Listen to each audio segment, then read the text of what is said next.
Hello, beautiful, amazing, fantastic world, and you, beautiful, wonderful individual.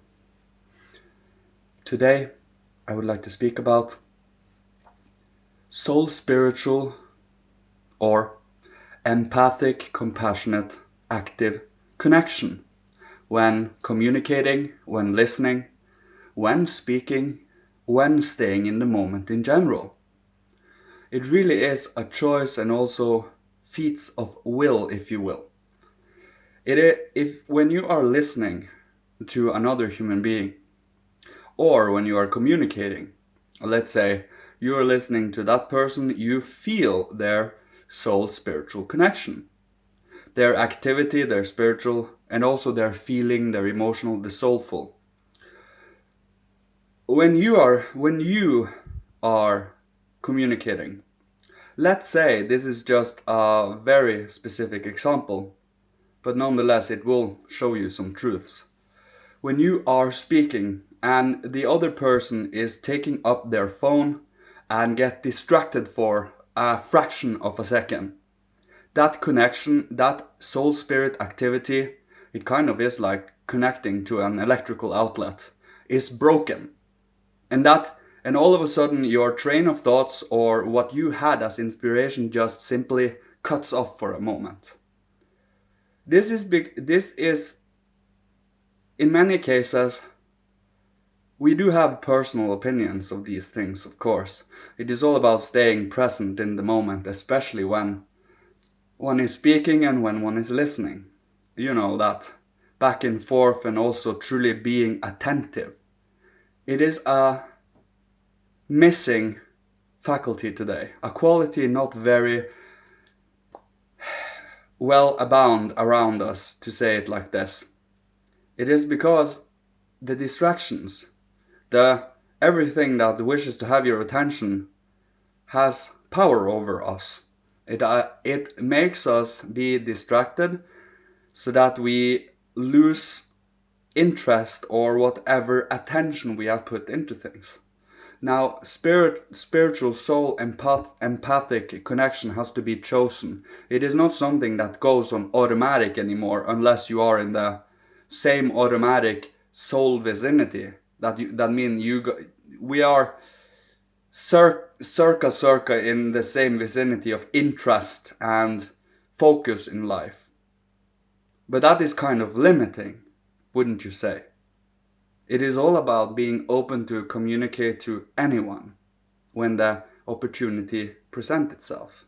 And that is where empathy and warmth come in. You become a warm, heartful listener, and you truly, when you have that open aura, that open soul spiritual connection that anyone can tap into to a certain degree, if it is something that is hateful, disdainful, disrespectful and such, you shut it out, you close it off, because unless you choose to have it within your being, it won't be allowed in.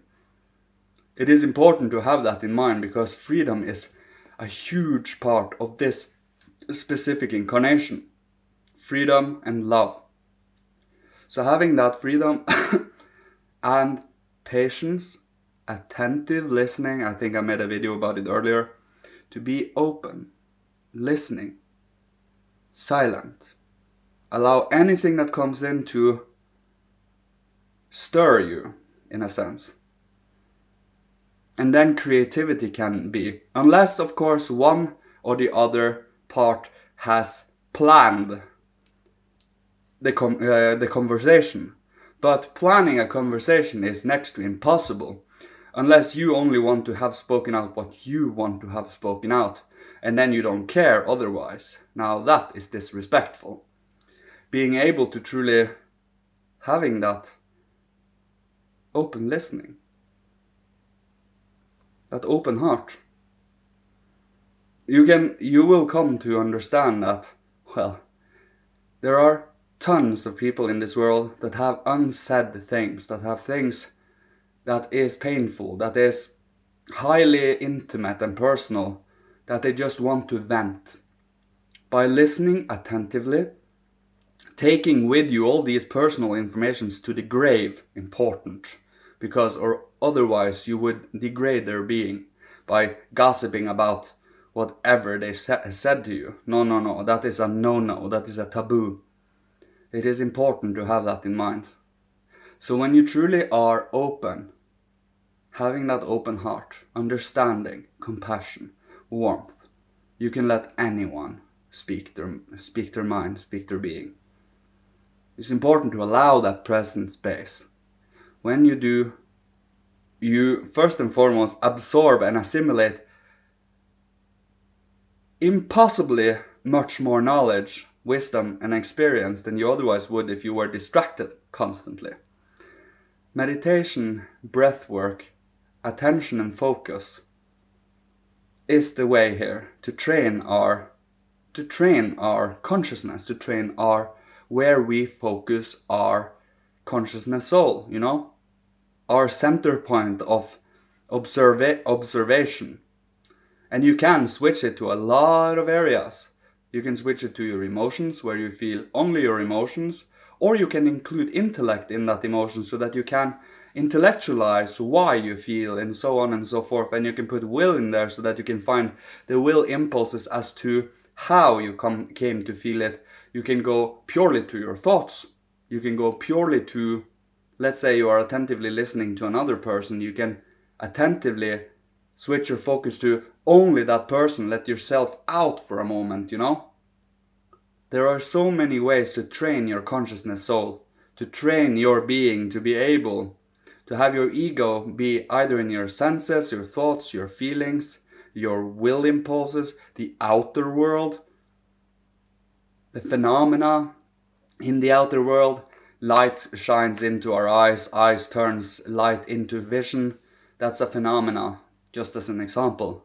Breathing air in our lungs and through the transformation of oxygen into our bloodstream, we gain more life and vibrancy and so on and so forth.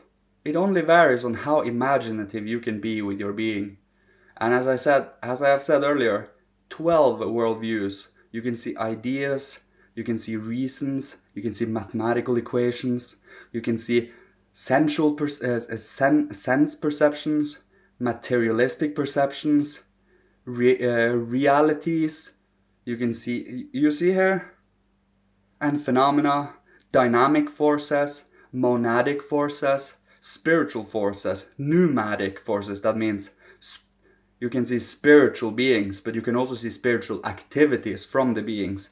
And psychism, psychic phenomena out in the world, where ideas, for example, also have their place.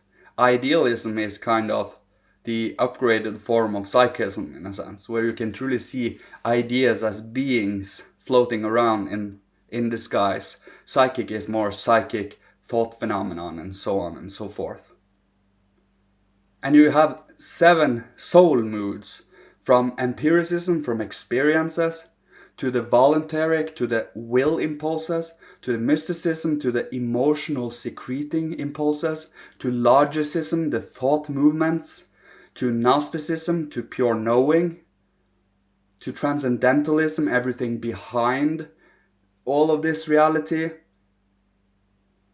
and occultism, the underlying hidden symbols and beings that has their own secrets that more or less only can truly be experienced through others that already know this information. It's like having a password protected password that you only can get if you have the password. But you get my drift here. Being flexible. And you can see it from the earthly, the natural, scientific. You can see it from the moon, from the deep, hidden, intuitive feeling forces, or the theistic, from the religious, spiritual forces. All of these combine with each other. There are a plethora and a huge variations of things to see the world.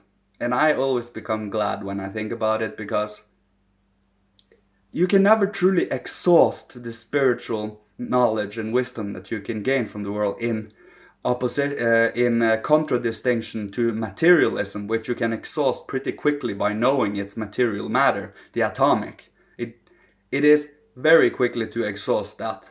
But once you find the spiritual forming and shaping it behind, the movements, the the wisdom and the architectural and formable structures, you can truly get to find an infinitely more variable and detailed world.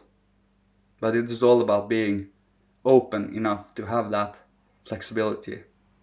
Now, keeping that in mind, having all of these allows for an enormous possibility for conversations and for allowing space. The more you know about these things, the more space you can allow to be even more flexible is the word. It is about being able to move from one area to the next without batting an eye, but you're still conscious here and now. It is just how you see things and how and where it is feasible to observe from, what lens you are observing from. And I will leave you with this today. Thank you so much, you beautiful, beautiful, soul spiritual human being you. May Father, Holy Spirit, Christ, Michael, angel masters of all, ancestors from every incarnation, seraphim, cherubim, thrones, kyriadetes, dynamis, exousiae, archai, archangeloi, angeloi, every human being, every animal, every plant, and every mineral, all bless, protect, guide, and love you on your amazing, beautiful, unique, individual, and also wholesome and united journey that we all are partaking in. Love you. Thank you. Goodbye.